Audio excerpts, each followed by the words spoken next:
Hola, ¿qué tal? Qué gusto saludarlos en esta ocasión. Muchas gracias por acompañarnos en un programa especial de Radio Televisión de Veracruz. Mi nombre es Isela Pacheco y me encuentro gratamente acompañada por el académico Eduardo Bonilla, con quien compartiremos este espacio. ¿Qué tal, Eduardo? Hola, ¿qué tal, Isela? Gusto saludarte. Hola, qué gusto estar con ustedes. Me da mucho gusto saludarlos junto a Isela Pacheco. Mi nombre es Eduardo Bonilla y queremos invitarlos a seguir durante varias sesiones en este mismo horario el curso taller impartido por el doctor Ignacio Valle Fernández, autor del libro El triunfo de la conciencia, cuyos contenidos sirven de importante material de apoyo en el seguimiento del presente curso, intitulado Conciencia, Valores y Actitud de Servicio, en el marco del anteproyecto denominado Responsabilidad Social y Ética, implementado por el Gobierno del Estado de Veracruz y que ha sido posible a través del Consejo Interinstitucional Veracruzano de Educación. Así es, y este curso se realizó en el auditorio de la Unidad Docente Interdisciplinaria de la Facultad de Humanidades de nuestra máxima casa de estudios, la Universidad Veracruzana, mismo que nos complace presentar a usted a partir de hoy en una serie de transmisiones con duración de 1 hora por programa. Así es, Isela. Y esta actividad, conjuntamente con otras más que habrán de llevarse a cabo en breve, tienen como finalidad el detonar el proyecto Responsabilidad Social y Ética, así como también el divulgar, inculcar y reforzar el conocimiento de la ética como disciplina filosófica estudiosa del ser humano, desde el punto de vista de su capacidad de para orientarse y conducirse por principios y valores en la perspectiva de la vida cotidiana, en los distintos planos que se encuentre, como lo es el hogar, la escuela, el trabajo, la sociedad en sí. Exactamente, y en este primer capítulo el doctor Ignacio Valle apunta que el problema de la ética y la moral es un problema del humanismo contemporáneo, en su hacer y en su actuar, ya que afirma que ética y moral carecen de valor si no se trasladan al plano de la acción, del actuar correctamente, por supuesto, y del proceder en rectitud. Enseguida, se refiere a la frecuencia con que escuchamos que en la actualidad se vive una crisis de valores o que se han perdido muchos valores, a lo que acota señalando que en toda la historia ha existido una crisis de valores, con la diferencia que hoy en día convergen 3 circunstancias muy importantes. La primera, la comunicación global y la multiplicidad que representan el Internet o la televisión, entre otras, que saturan de información al individuo. La segunda, la capacidad de manipulación genética a escala celular, como lo son las prácticas de clonación. Y la tercera, el manejo de la energía atómica, sobre todo para efectos de destrucción, no tanto para la creación, lo cual viene a dar al punto crucial.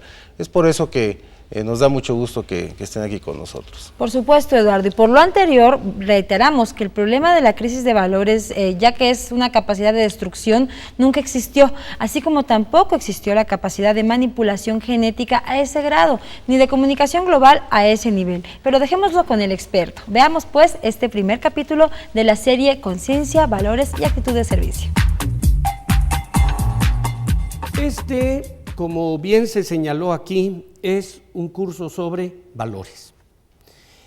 A mí me gusta utilizar esa expresión, la expresión de valores. Es un curso, si utilizamos un lenguaje muy escolar, tendría que decir tu servidor que es un curso de ética. A mí me gusta denominarle genéricamente un curso de humanismo contemporáneo, pero también la denominación valores.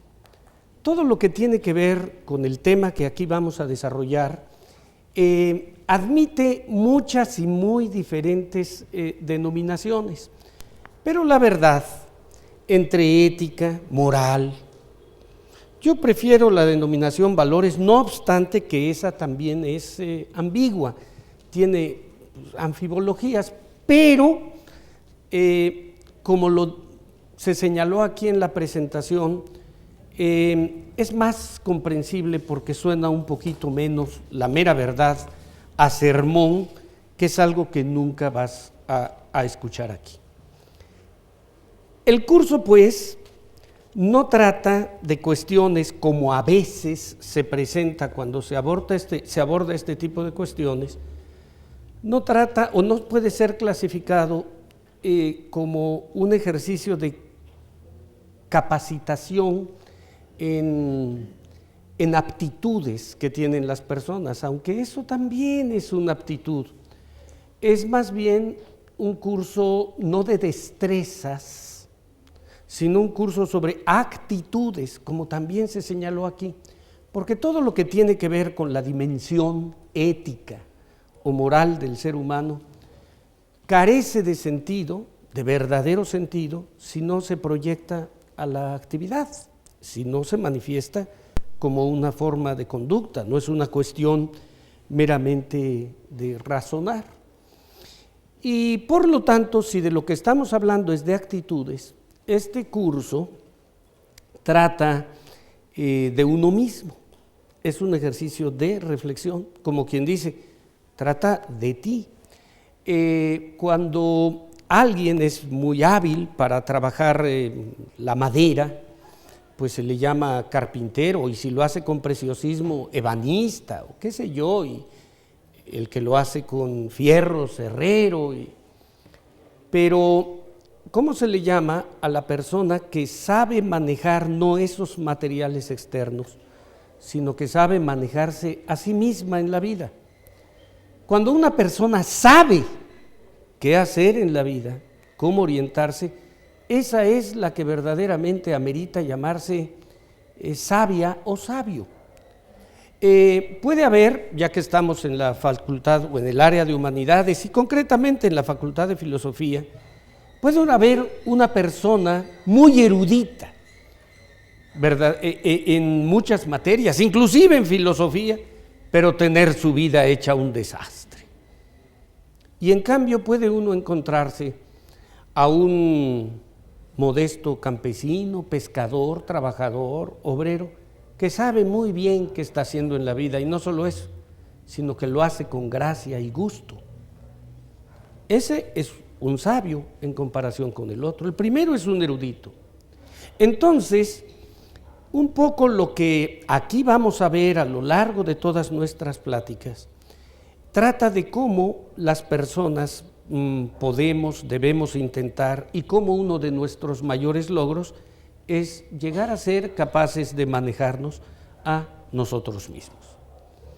Esta cuestión de los valores, por lo tanto, y en tanto que atañe específicamente a cada persona, lo que cada quien está haciendo, entonces no es algo que dependa de dónde trabajas, de dónde estás desarrollando ahora tus actividades, porque si de cuestiones éticas o morales, digamos en general, estamos hablando, ahora sí que la moral no depende de quien te paga. O dicho de otra manera, el que es buen gallo donde quiera canta. Es decir, se exigiría que desempeñemos o nos desempeñemos con rectitud en todos los espacios. Lo mismo donde ahora estamos trabajando que donde lo haremos después, y en nuestra casa, en nuestras relaciones personales, con nuestra familia, con la gente que normalmente tratamos. Siendo así, siendo una cosa general, justamente porque trata de algo esencial a los seres humanos, por esa razón, cuando revisamos qué es lo que está ocurriendo en el mundo, no me refiero en México, sino en el mundo, es frecuente, a mí me ha tocado escucharlo muchas veces, hoy mismo lo acabamos de escuchar, me ha tocado ser testigo de expresiones como decir que actualmente vivimos una crisis de valores. Y también que se han perdido muchos valores y que urge recuperarlos. Con la primera de estas expresiones, la de que vivimos una crisis de valores, cuando menos tu servidor está enteramente de acuerdo. ¿Por qué? Porque es verdaderamente muy difícil, en medio de los horrores cotidianos que contemplamos en nuestro medio. No me refiero aquí al estado de Veracruz, ni a México, nuestro país, sino en general, en el mundo. Fenómenos de maltrato a la naturaleza, de guerra, invasiones, terrorismo, corrupción, crímenes horrendos. ¿Cómo no reconocer que atrás de todos esos problemas, como si se tratara de una pantalla, de un fondo, en el fondo uno percibe que atrás de todos esos problemas hay efectivamente un problema de valores, un problema valorativo? Eso es muy difícil negarlo. Con la segunda expresión, la de que hemos perdido muchos valores y que urge recuperarlos, cuando menos tu servidor no está tan de acuerdo, o más que eso amerita un poquito de mayor consideración, porque quizá lo que se ha perdido es la preocupación sobre el tema de los valores, pero intentaré describirlo con un poquito más de detalle. Ahora, veamos la primera parte de estas expresiones, que vivimos una crisis de valores, como te decía, en medio de los fenómenos de corrupción, de crímenes, de contaminación, de guerra, de terrorismo, etcétera. Es muy difícil negar que efectivamente esa es nuestra situación. Pero cuando uno se pone a revisar o piensa en otras etapas por las que ha atravesado la humanidad, en otras etapas históricas, puede darse cuenta de que en todas ellas siempre las personas pensaron que estaban viviendo una crisis, y en el fondo es crisis valorativa, es decir, que les estaba tocando vivir los momentos cruciales de la historia, crisis crucial.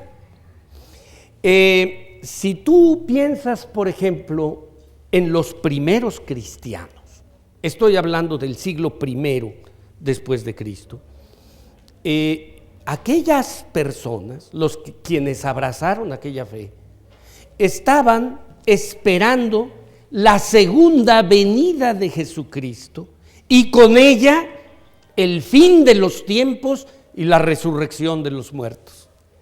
No consideres eso desde tu actual perspectiva y tu entendimiento, así como ahora la gente que espera la segunda venida de Jesucristo algún día. No, aquellos primeros cristianos lo estaban esperando para hoy o mañana al mediodía. Era ya, pero repito, para ellos, para aquellas mentes, era el fin de los tiempos y la resurrección de los muertos. ¿Puedes imaginarte, colocándote en esa circunstancia, un momento más crítico para el ser humano, más trascendental? No lo hay.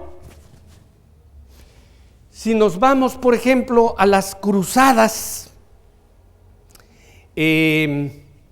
para aquellas personas, independientemente de los intereses económicos, etcétera, pero el deseo al final de cuentas de establecer un reino latino en Jerusalén y recuperar de manos infieles el Santo Sepulcro para ir a Jerusalén.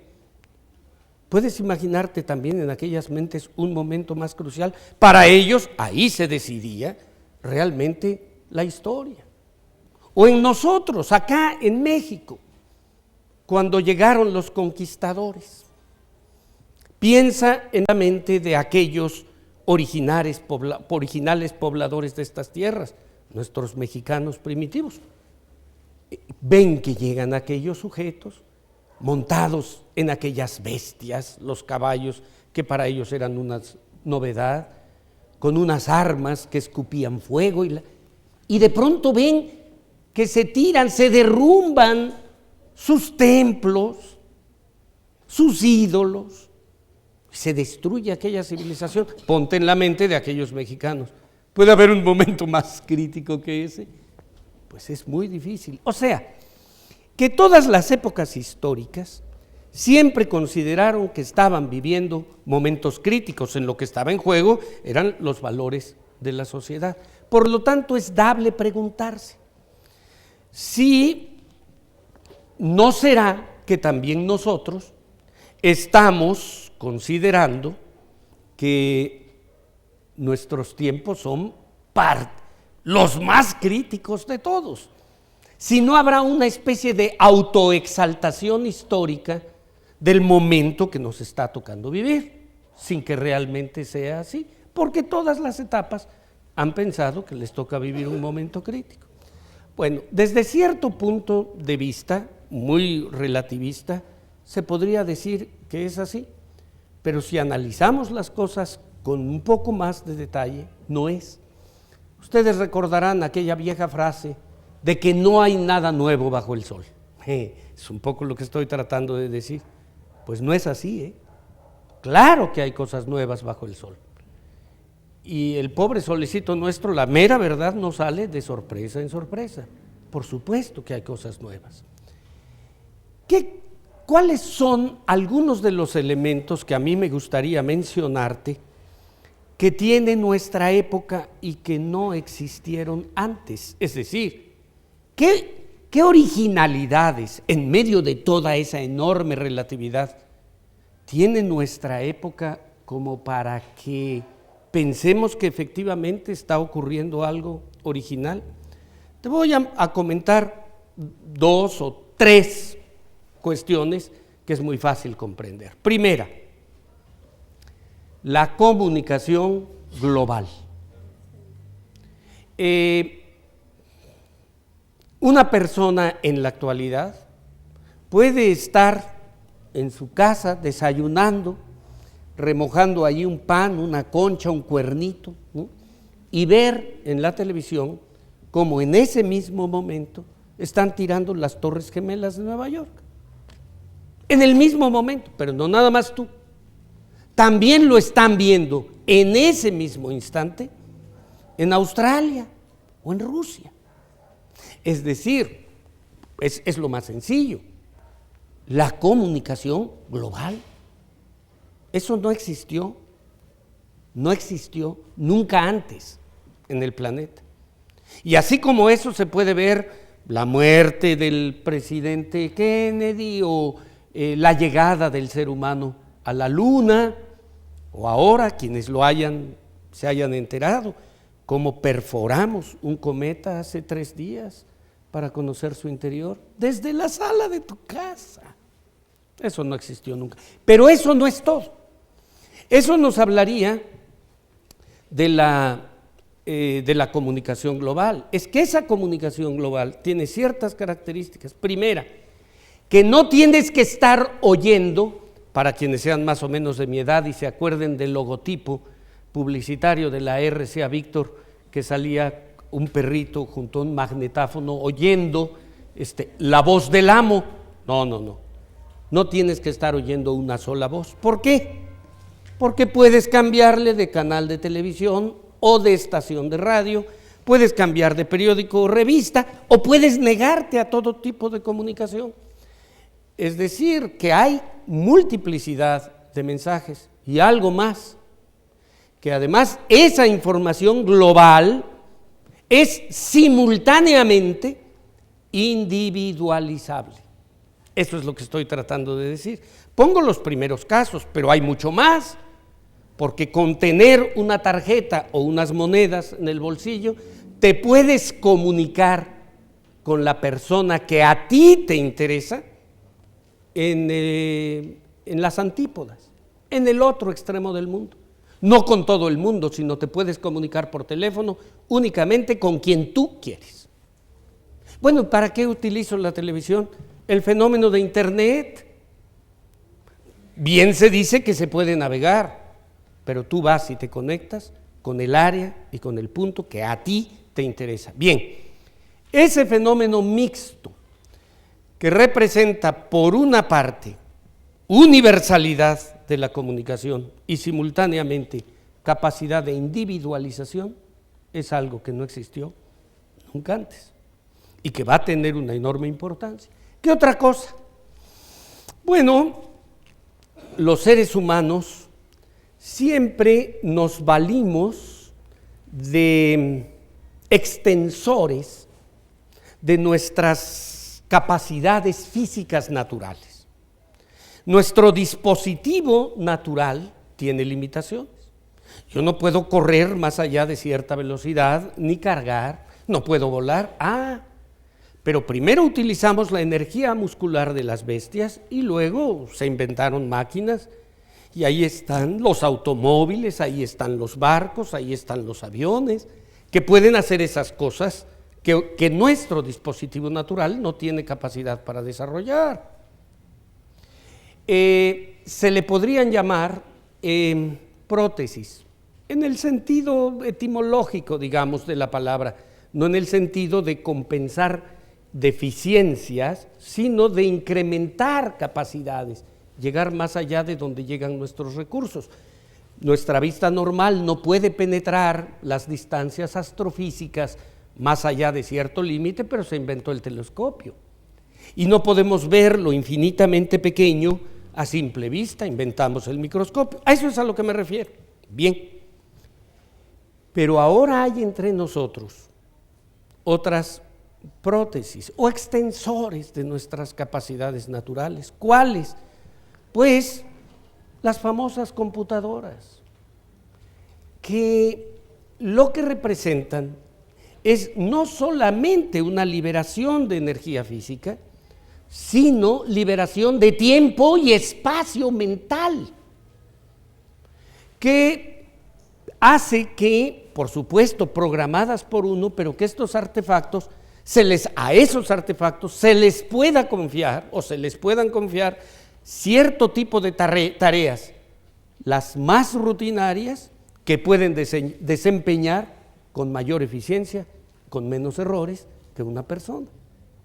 Bien, esa capacidad de liberación física y mental es algo que tampoco antes estaba aquí, es nuevo. ¿Qué otra cosa? La capacidad de manipulación genética a nivel molecular. Los seres humanos desde hace muchísimos años hicieron manipulación genética, pero se hacía, vamos a decirlo así, a nivel muy terminal, como ahora se emplea la expresión, o muy agregada. Es decir, si se mezclaban o se cruzaban ciertos animales con algunas características que los criadores querían enfatizar, iban perfeccionando especies, creando razas, como los perros. Los perros no aparecieron así, los perros son resultado de mezclas realizadas a través de muchísimos años, muchas de ellas deliberadas. Los injertos en los vegetales, es decir, manipulación genética, pero a nivel terminal, con organismos completos, terminados. ¿Qué es lo que ahora está presente entre nosotros? Lo que está presente es la capacidad de manipulación genética a nivel molecular, es decir, con los ladrillos de la vida, con los genes, los cromosomas, el tema de la clonación. No es algo de la ciencia ficción, perdóname, ya está aquí. Toda la discusión sobre células madres, sobre células troncales, que está, para quienes están más atentos a esas cosas, presente entre nosotros, deriva de esa capacidad. No es algo que se discuta por si algún día ocurre, es que ya está aquí. Y solo no me puedo extender en ese tema, ojalá tengamos tiempo, pero ¿qué es lo que ocurre?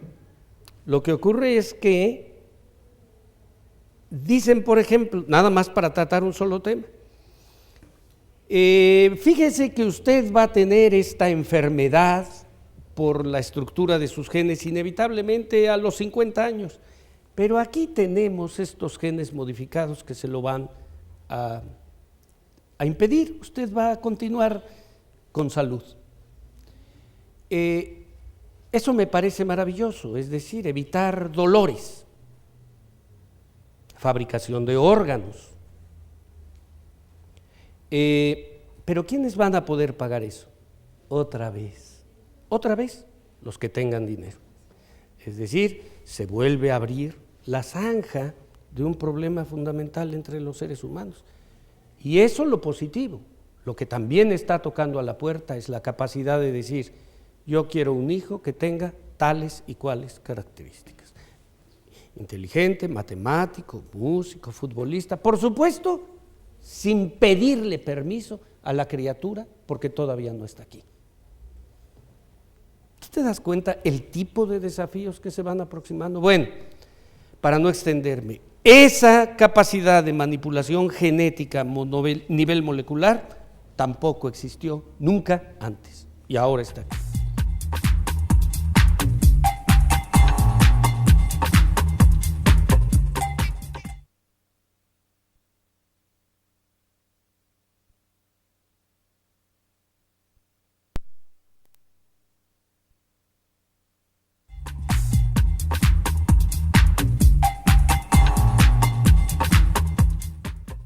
¿Y qué otra cosa? La última que menciono para continuar adelante. Pues el manejo de energía.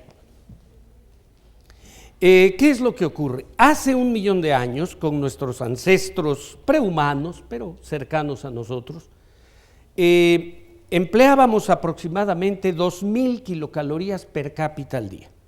Hace unos 12.000 años, cuando nace la agricultura, 4 o 6.000. En la época de Cristo, 12.000.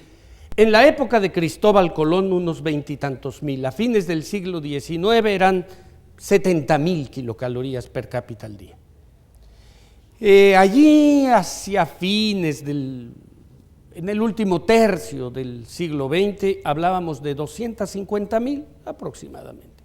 Hoy son millones de kilovatios per cápita al día. Por supuesto, tú no consumes esos. ¿Por qué? Porque no están razonablemente distribuidos. Pero cuando hablamos de energía, cualquiera de nosotros sabe que con la energía se pueden hacer varias cosas. ¿Qué se puede hacer? Con la energía, por supuesto, se puede construir, se pueden crear cosas maravillosas. Para eso se necesita. Pero ¿qué otra cosa también existe? Pues por supuesto cualquiera de nosotros sabe que con la energía también se puede destruir. Y cuando estoy señalando esto, que con la energía se puede destruir, lo primero que viene a la cabeza es el ejemplo sobre el que vivió aterrorizada la segunda mitad de nuestro siglo XX, es decir, las armas atómicas. Esta es la bomba que se arrojó en Hiroshima. Y en Nagasaki, 3 días después, te acordarás, en agosto de 1945, quedó pues la devastación. Pero aquí hay un dato. La bomba que se arrojó en Hiroshima mató a aproximadamente 150.000 personas en un instante. Algunas de ellas las evaporó en un instante. Esa bomba que se arrojó entonces, en agosto de 45, tenía una capacidad destructiva de 13.000 kilotones, que quiere decir 13.000 toneladas de dinamita. Y son 100.000, llega a cerca de 200.000 las personas muertas, ya no por la explosión, sino por las secuelas radioactivas. Bueno, pues esa bomba, la de Hiroshima, era una bomba de juguete, en comparación con las que hoy existen. Porque así como que en las computadoras se mide kilobytes, allá ya no se mide en kilotones, sino en megatones, es decir, en millones de toneladas de dinamita. Y la capacidad confesada por las grandes potencias nucleares, habla de una acumulación, digo confesada porque no siempre dicen todo, una capacidad acumulada destructiva de 10.000 megatones, que tiene que puede eliminar aproximadamente a 153.000 millones de seres humanos. Nada más que no somos 153.000 millones, apenas somos poquito más de 6.000. De tal manera que si tú crees en la reencarnación, puedes regresar a esta vida 24 veces, que 25 tienen para volverte a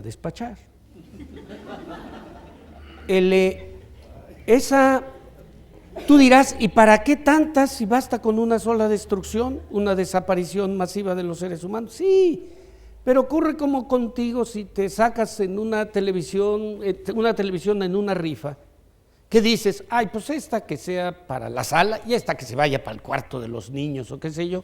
Lo mismo con las armas, no las tiran. Es decir, van utilizando la mejor tecnología, pero lo otro lo guardan por lo que se ofrezca. Se ha acumulado esa capacidad. Además hay muchas potencias, no una sola, que las utilizan por lo que se pueda ofrecer. Esa es la realidad de nuestra época, ahí está. Y una sola bomba de 4 megatones, por decir algo, que es una bomba ordinaria de las que tienen guardadas, tiene tanta capacidad, más capacidad destructiva que todas las armas que han utilizado los seres humanos en las guerras, en las 2 guerras mundiales que hubo, en las guerras localizadas que hubo también, como la de Corea, la de Vietnam, en las guerras napoleónicas, en la guerra civil de los Estados Unidos. Y desde que los seres humanos empezaron a aventar pedradas y flechas, una sola bomba de 4, 5, 10 megatones. Y están guardadas 10,000. Es decir, 10,000 megatones, que es lo que te estoy intentando señalar. De tal manera que, por supuesto, algo que cualquiera de nosotros entiende con enorme facilidad, los seres humanos hemos alcanzado desarrollos tecnológicos importantes. Qué bueno que sea así, pero al mismo tiempo uno percibe que eso no está acompasado por una noción madura de convivencia, de valores humanos, aunque es una palabra que voy a utilizar con mucha prudencia, pues de lo que llamamos moralidad humana. Porque ¿qué son valores? Valores es lo que valoras, lo que aprecias. Según sean tus valores, eso es lo que va a determinar la orientación de tus pasos. ¿Y cuáles son los pasos que estamos tomando, tanto como individuos como sociedad, que es lo que acabo de mencionar? Pues ahí es donde está nuestro verdadero riesgo. Como quien dice, la cuestión de valores, aunque aquí lo subrayo en un aspecto de naturaleza social, es una cuestión de vida o muerte. Así es. Ahora, frente a eso y traducido a tu vida individual, tiene uno derecho a preguntarse, bueno, y entonces en medio de esta circunstancia, de esta época que estamos viviendo, porque esa capacidad, me falta decirlo, esa capacidad de destrucción global es algo que tampoco existió nunca antes. Es otra novedad. Y hay otras, pero creo que con esto basta para que nos demos cuenta que nuestra época sí tiene algo singular, Bueno, entonces dice uno, ¿y qué valores debo abrazar?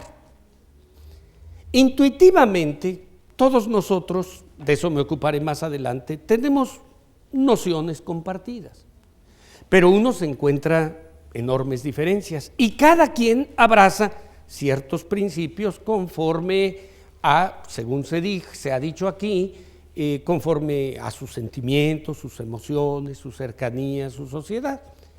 Por ejemplo, algunas personas resuelven es su problema ético, su problema de conducta, apegándose a una fe religiosa. Y para las personas que tienen esa fe, que me merece todo el respeto, para esas personas está muy bien. Pero ¿qué hacemos con los que tienen otra fe religiosa o no tienen ninguna? Son agnósticos o ateos y sin embargo son buenas personas con los demás. ¿Qué? ¿Les vamos a imponer nuestras creencias? ¿Vamos a resucitar las guerras religiosas? Por supuesto que no. Entonces tú sabes que tienes que ir a la búsqueda de algo que englobe diferentes perspectivas. Hay quienes te pueden decir, mira, no te enredes, es muy sencillo en lo que hace a la conducta. Simplemente cumple las leyes y no te hagas bolas. Cumple las leyes y se acabó. Bueno, tampoco es un mal consejo. Puede ayudar en una enorme medida. Pero dime, ¿de dónde sacas energía moral para oponerte a una ley injusta? Por supuesto que de todas partes, menos de la propia ley que quieres combatir. ¿O qué? El esclavismo, en las épocas en que lo hubo, ¿estaba contra la ley, las leyes humanas? No, era jurídicamente regulada. La segregación racial que hubo en una época en los Estados Unidos y que costó hasta nuestra época mucho trabajo a aquella sociedad combatir hasta lograr grados de igualdad diferentes. ¿No estaba establecido en la ley? Estaba establecido en la ley. El apartheid en Sudáfrica, ¿era capricho de un gobernante enajenado? No, estaba establecido en la ley.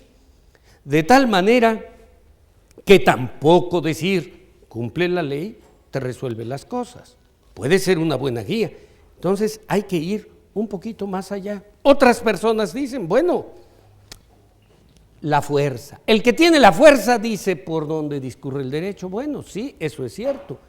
Pero tú sabes que el derecho debe atribuir la fuerza y no depender el derecho de la fuerza. Hoy lo sabes, aunque sea en muchas ocasiones de una manera diferente, porque si tú dijeras, el que tiene la fuerza tiene el derecho, cuidado, porque si alguien, a una persona un día, una persona lo amenaza con una pistola en la sien, tendría que decir, tienes la razón. Y tú sabes que no es así. Las tradiciones, eso es muy frecuente, decir, no, es que hay que conservar las tradiciones. Y esto se relaciona, ahí sí lo puedo mencionar, porque te decía yo que no comparto, cuando menos enteramente, la noción de que hemos perdido muchos valores y urge recuperarlos. Entendiendo por valores criterios valorativos, por supuesto. ¿Por qué? Porque las tradiciones corresponden a un momento determinado y tienen por lo mismo un relativismo a veces muy fácil de señalar y que requiere ser superado. No todas las tradiciones pueden ser aplicables en nuestro momento. ¿Por qué? Porque cada época histórica y cada ser humano y cada sociedad le toca vivir sus circunstancias concretas. Tendré que poner un ejemplo, y voy a poner un ejemplo que me atañe de alguna manera en lo personal. ¿Cuál es? Mis abuelos, mis dos abuelos, yo no los conocí, habían muerto cuando yo nací, pero sé de su vida por el testimonio de mis padres, mi abuelo paterno y mi abuelo materno. Los dos eran unos machos irredentos. Cuando digo machos me refiero a machistas, irredentos. Para ellos, para mis abuelos, lo digo por supuesto con respeto a su memoria, pero era su perspectiva. Conforme a ellos, ver mujeres como hay aquí, incorporadas al mercado de trabajo, ellos expresaban bola de viejas descaradas que hacen en la calle para su casa. Conforme a su criterio, las mujeres eran seres básicamente biológicos, es decir, vientres generatrices, cuya función principal consistía en ser madres.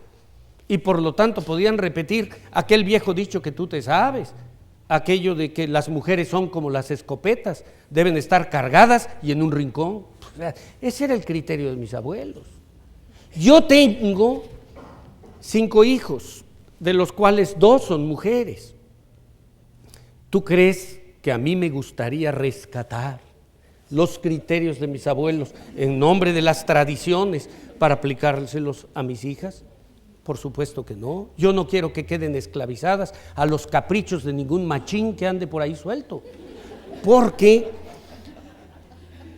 respeto la memoria de mis abuelos, pero no tengo en interés en recuperar esos valores que se han perdido. Por supuesto que no, por supuesto que no. Hace un momento hablé de los antiguos mexicanos, que era algo de lo que adoraban, y como muchas otras sociedades, que más valoraban los originales mexicanos que poblaron estas tierras, pues sus dioses, sus divinidades. Pero ¿cuál era uno de los modos de ofrecerles adoración? Los sacrificios humanos. Era el criterio, el modo en que se organizó aquella cultura. Yo puedo adorar, reconocer, admirar muchos testimonios de aquellas culturas, pero para aquellas personas entre nosotros que sean de fe, que tengan una creencia religiosa, tengo la absoluta seguridad de que no considerarían un modo adecuado de ofrecer adoración a su idea de la divinidad, sacarle el corazón a una persona y de ser posible ofrecerlo todavía palpitante. Por supuesto que no. De tal manera que no, la tradición tampoco nos ayuda. Y el crecimiento humano no consiste de ninguna manera en andar recuperando valores que se han perdido, porque cada ser humano está colocado en un momento determinado. Es como repetir aquello, que también es falso, de que todo tiempo pasado fue mejor. Está bien en las coplas de Jorge Manrique, porque es a lo que está aludiendo, pero no todo tiempo pasado fue mejor. Por supuesto que no. En medio de nuestros horrores y dificultades, para empezar, si tú comparas la esperanza de vida de hace 100, 200 años, se ha duplicado la esperanza de vida. Si vivimos el doble en promedio, que tenemos problemas y que acá y que... Pues sí, pero es el doble de vida, que es lo más rico que nosotros podemos tener. Entonces, no. Todos esos elementos, incluyendo las tradiciones, pueden ayudarnos, pueden constituir algo así como cierta guía, pero ninguno te resuelve el problema. Y entonces pasamos a un problema clásico cuando se alude a cuestiones valorativas. ¿Cuál es? Una vieja pregunta. A ver, ¿los valores son universales o relativos? Porque muchas veces te dicen esto como un valor universal. ¿Los valores son universales o relativos? Una primera intuición, así le quiero llamar, intuición, te dice que son universales. Es decir, que la verdad es la verdad, la lealtad es la lealtad, la justicia es la justicia, la bondad es la bondad, etcétera, etcétera. El problema es cuando esos conceptos generales empiezas a aplicarlos en la práctica. Es decir, cuando ya no hablas de la verdad, sino de lo verdadero. Cuando ya no hablas de la justicia, sino de lo justo. Es decir, de los casos concretos. Por ejemplo, la belleza, para subrayar la relatividad. Tú vas a ver una película que te gusta mucho y se lo comentas a una amistad tuya. Dices, oye, ¿ya fuiste a ver esta película? Está padrísima. Y la otra persona te contesta, ¿te gustó? Está horrenda, mano. ¿Qué gustos tienes? ¿Dónde quedó la belleza? Es decir, tendrías que hablar de lo bello como cosa concreta. La verdad, sí, pero la verdad, ¿en qué época? ¿Conforme a qué criterio? ¿Con qué conocimientos científicos o de cualquier naturaleza? La justicia, sí, pero ¿conforme a qué leyes? ¿De qué época? ¿De qué pueblo? La lealtad, ¿cómo no va a ser una maravillosa virtud la lealtad? Pero, fíjate bien, ¿la lealtad a qué? Porque no habría delincuencia organizada si no hubiera un mínimo de lealtad entre los delincuentes. ¿La lealtad a qué? Es decir, no podemos quedarnos simplemente admirando o mencionando o repitiendo que existen valores universales, porque eso lo dice todo mundo, sino que tenemos que aceptar que al final de cuentas, aunque hay rarísimas excepciones, la mayor parte de los horrores que se han cometido en la historia humana han sido defendidos con excusas y con argumentos. Vaya, te lo puedo decir así.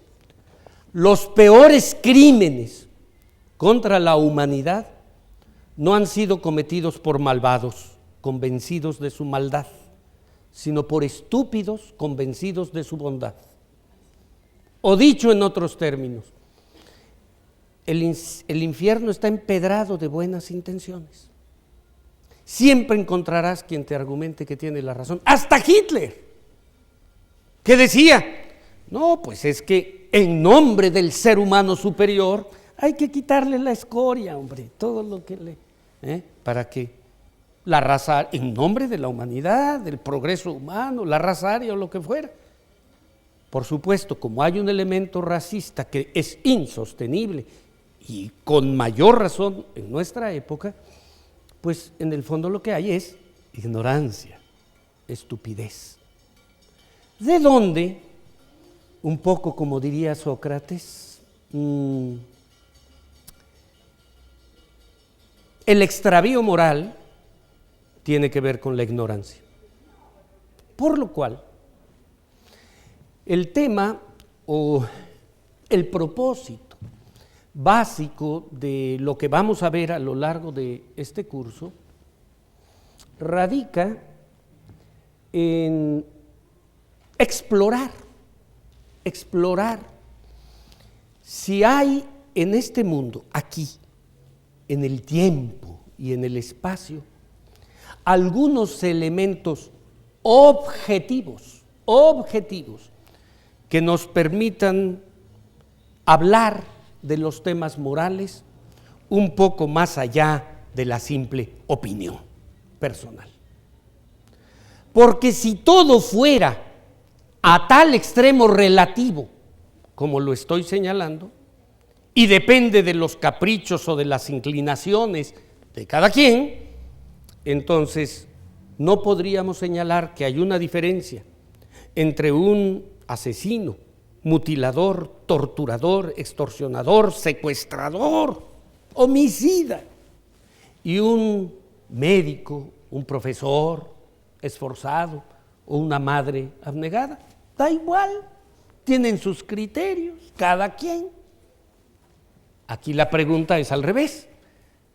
Si bien he señalado que los valores se nos vuelven muy relativos, pongo esos casos extremos, entonces no hay manera de distinguir.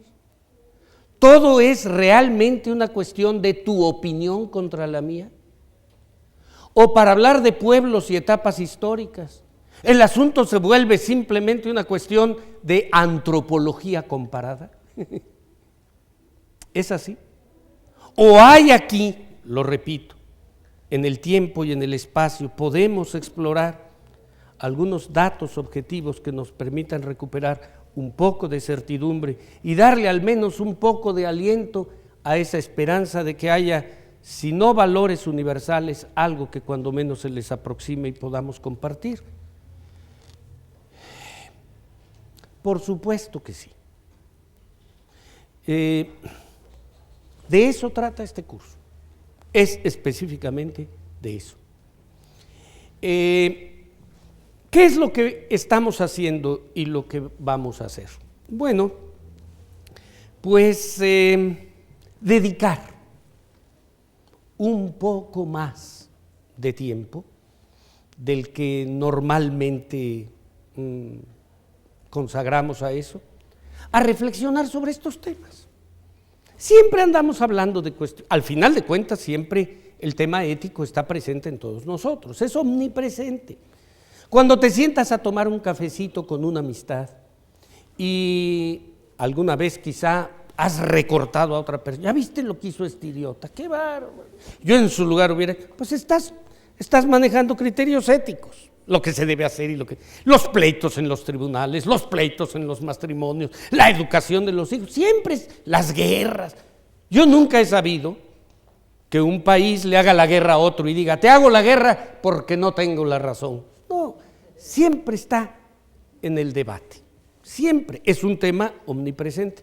Lo que pasa que no siempre nos damos el tiempo para desmenuzarlo. Y entonces nos levantamos, la mayor parte de nosotros, muy orondos con nuestra particular opinión. Lo interesante, cuando uno dedica un poco más de tiempo, sobre todo de un modo sistemático, a asomarse, y es lo que vamos a hacer aquí, lo que haces muchas veces, pero con un poquito más de sistema, que es, digo, desmenuzar este tema y buscar esas bases objetivas, tiene un efecto colateral importante. ¿Cuál es? Que permite que cada uno de nosotros pueda en un momento determinado encontrarle más sentido a su vida. Y también, hay que decirlo, y una mayor autorrealización en nuestro trabajo. Porque, vuelvo a utilizar la imagen, según lo que valores, según lo que andas buscando, eso va a determinar la orientación de tus pasos. La orientación o sentido de tus pasos es el sentido de la vida. Es decir, ¿qué andas buscando aquí? Y también en el trabajo, porque, a ver, dime, ¿de qué eres dueña o dueño verdaderamente? No hablo de las cosas que se te escrituran, hablo de lo que verdaderamente nos pertenece. ¿De qué somos dueños? La verdad, nada más de nuestro tiempo de vida. Como se dice y se dice bien, no te vas a llevar nada cuando nos muramos, no nos llevamos nada. Entonces, ¿qué es lo que te pertenece? Este tiempo de experiencia. Esto es lo que te toca. Ahora, de ese tiempo de vida, date cuenta cuánto dedicas a tu trabajo. Por decirlo menos, pues de perdida unas 8 horas diarias, que son una buena cantidad de tiempo. Pasamos muchas horas en él. Frente a ese trabajo u otras tareas, tenemos 2 alternativas: amar lo que hacemos o detestarlo. Es decir, no, aborrezco mi trabajo. Y aunque te parezca raro, ese es el caso de muchísimas personas. Esa es la verdad. Yo entiendo que no todo mundo trabaja en aquello que hubiera soñado en su vida. La verdad, la mayor parte de nosotros, ¿cómo llegamos en algún momento determinado, cuando menos alguna vez en la vida, al trabajo que desempeñamos o desempeñábamos? Si hemos de ser sinceros, de chiripa. ¿Por qué? Pues porque te recomendaron, dieron un pitazo, una recomendación, pero ya estás aquí. Entonces tienes 2 alternativas: o te entregas con amor a lo que haces, o lo desprecias. Y te decía, mucha gente ve el trabajo como una verdadera carga. Vaya, es mucho más fácil que alguien diga, híjole, mano, lo que pasa es que tengo que ir a trabajar, que decir, voy a trabajar, así, con gusto. Y tú dirás, no, pues es que el trabajo es tan feo que hasta te pagan por hacerlo. Pero puedes tener otra perspectiva. El trabajo, hacer cosas, crear, es hermosísimo. Y además te pagan. Son 2 perspectivas diferentes.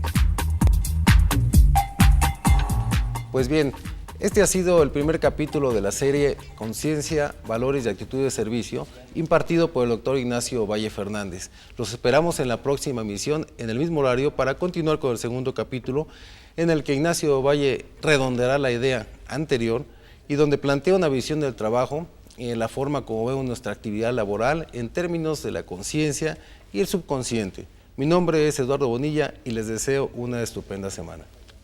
Y por supuesto esperamos que continúen disfrutando de este curso, y por si usted está interesado en adquirirlos en formato DVD, puede comunicarse al número telefónico 842-3500 con clave 228 aquí en los estudios de Radio Televisión de Veracruz. Por el momento, muchísimas gracias y hasta la próxima.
Saludarlos, sean bienvenidos a este segundo capítulo de la serie Conciencia, Valores y Actitud de Servicio. A partir de este momento le damos la bienvenida a Eduardo Bonilla y una servidora, Isela Pacheco. ¿Qué tal, Eduardo? ¿Cómo estás? Bien, ¿y tú? Me da gusto saludarte. Hola a todos y a todas, qué bueno que continúen con nosotros en este estupendo curso. Para el día de hoy, Ignacio Valle dará las herramientas necesarias para inquietar la mente de todos nosotros y sacudirnos del marasmo o ese aletargamiento que representa la rutina y nos invita a sumergirnos en el mundo de la reflexión. Al